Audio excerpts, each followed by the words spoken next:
Well, my friends, welcome back to another episode of Artists in Lockdown here at Breakfast with Sergio. And today I'm very excited to have with me Elise Wagner, who is joining us all the way from Portland. We're going to talk about, again, how she's adjusting her art career to the new dynamics of the world that we are right now.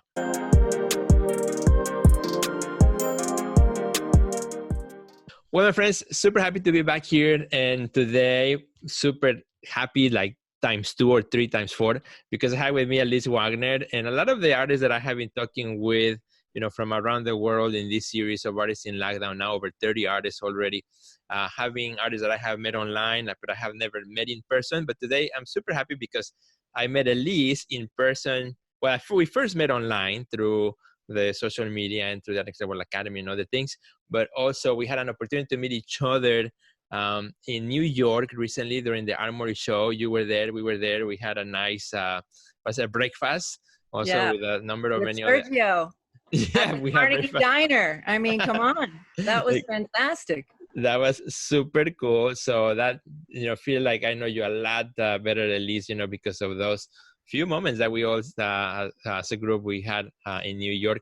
And it's funny because, well, not even funny, but it was just interesting that, when we had that breakfast, part of the conversation that we had that day is like all the news that were happening already about the pandemic and things were about to close. And we're like, we're in New York, we're in the middle of a big crowd, right?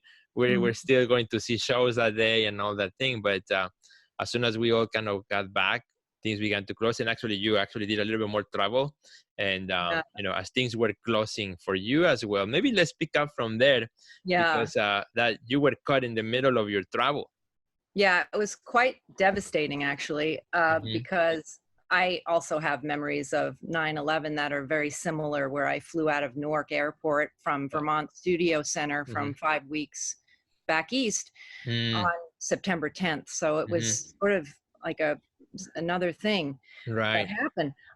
But yeah, I was there until the 10th, and then they started closing theaters right when I drove out of there.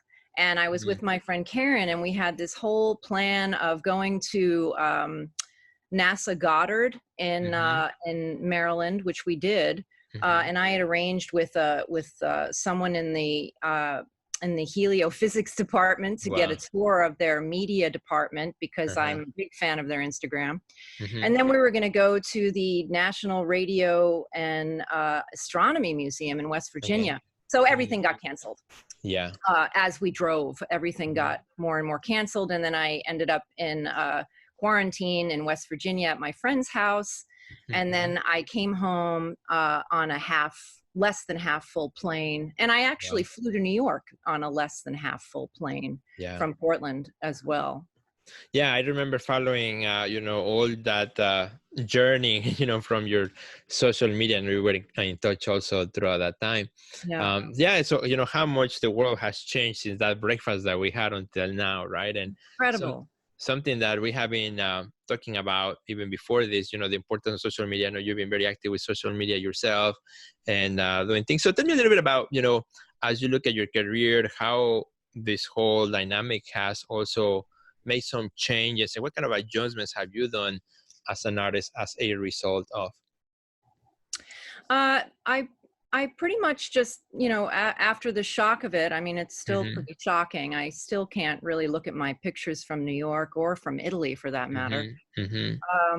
And it caused me to have to really examine what's important and what I can bring into the world. And it also caused me to question, what is this all about? Why am I making art? What is the meaning of this? So I had a lot of back and forth, and I've had I go through bouts of motivation and non-motivation. But it's really caused me to pivot my entire business model pretty much. Things have changed so much in the gallery world now as a result, and that's greatly impacted me and how I have income. As well as I teach, and I go to places to teach. I travel to teach, and I also have people who travel to me to teach. So the impact of the travel industry has been devastating. I am also an Airbnb host. All of my reservations were canceled. Right. I had this wonderful thing going where my students would come and sign up for my class and they would stay at my Airbnb. Mm-hmm. And now there's just a big hole there. So I've been spending the past few weeks trying to figure out how to, kind of shooting from the hip, how to go about doing this. And so I started teaching. I had my first class on Zoom recently.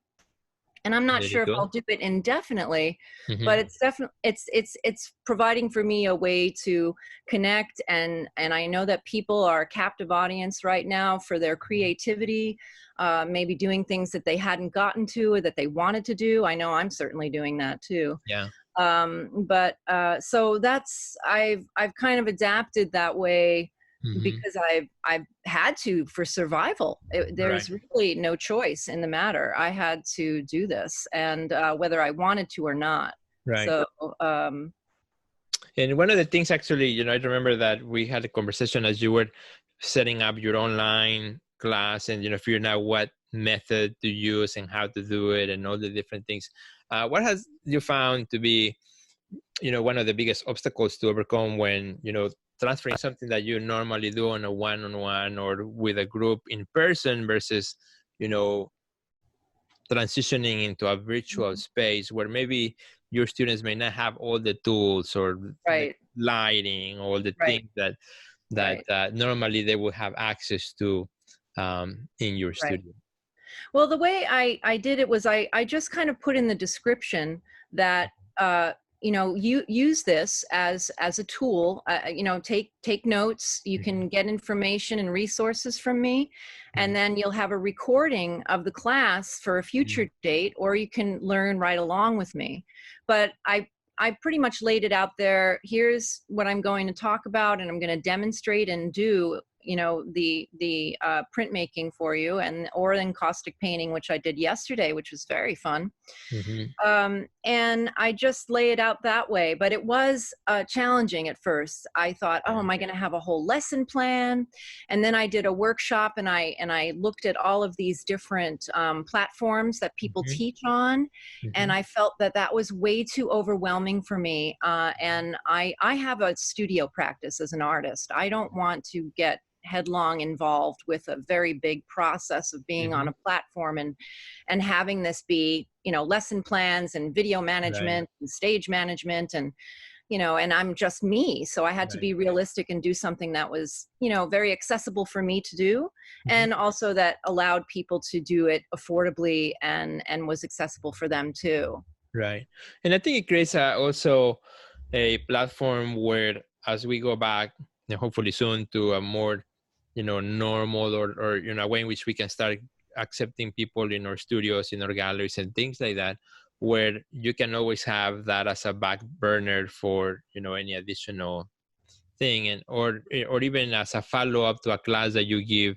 Let's say you can have like the full experience, right? The in person, but then, okay, maybe 3 months from now, let's do a Zoom call, everybody, to see how you're doing, and as you're back in. So it Right. kind of gives you that now, that an added tool that now you have at your disposal, because we went through this and we all learn new things.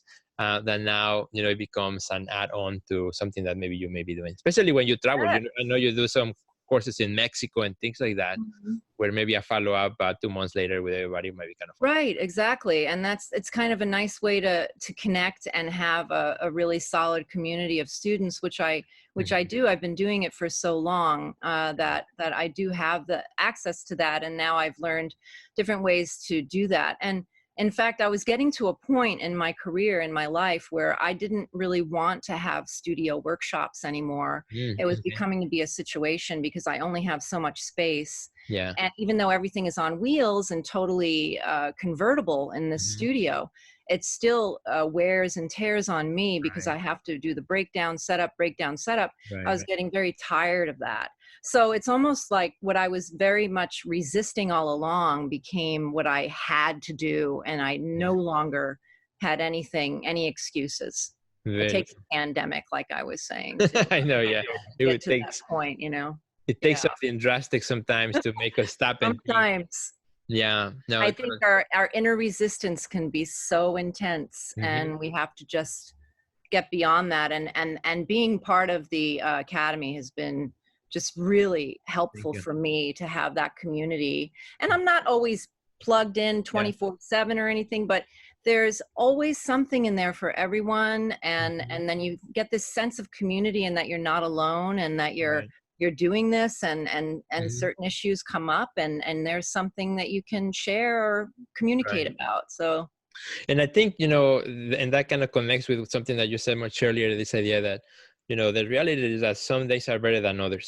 Some days, you wake up and you're like, I'm going to win today. I'm going to go in the studio. I'm going to make the work. And some other days, like, it's hard, right? You just can't get to it. yeah, And it I happens, and sometimes before pandemic, but now because of where we're going and when you realize the situation and the lack of travel, the lack of many things, mhm. the financial situation, it causes a lot of stress that it follows us into the studio, because we are all human beings, although. Yes, yes. And initially getting back from my trip, the city closed and then it was all about funding. How do I find funding? Yeah.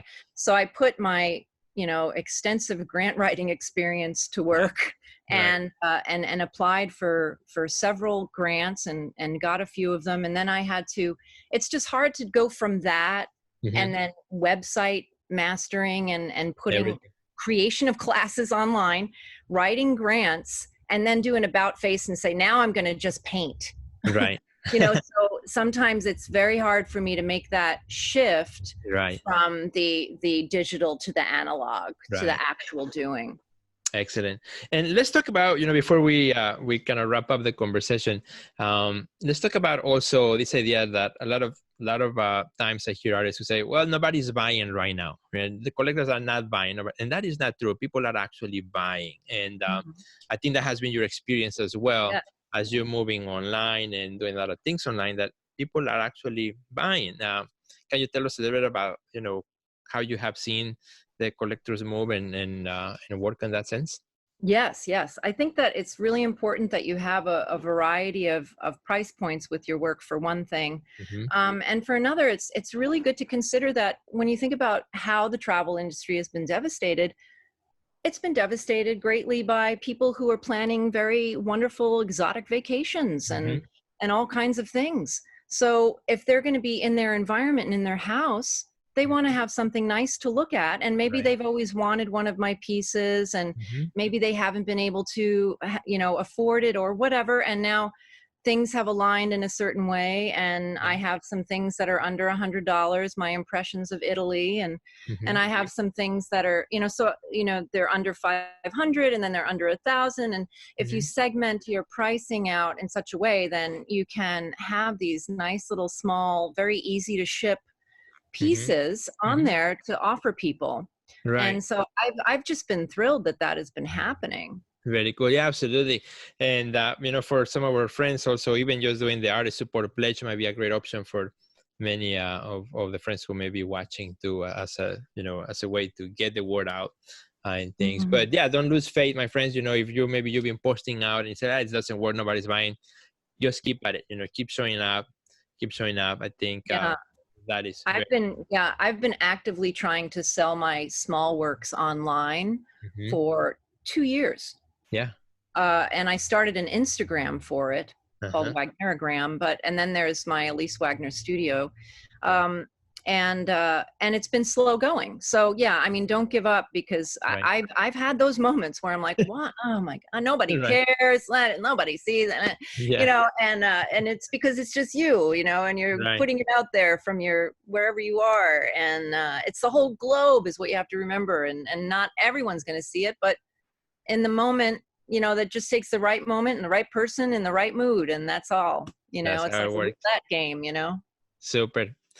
Well, Elise, thank you so much. You've been so kind to share, what you have been doing, how you've been adapting. I think will be inspiring for many artists watching right now from all around the world. So where can our friends find you, Elise, on social media, and also what's your website?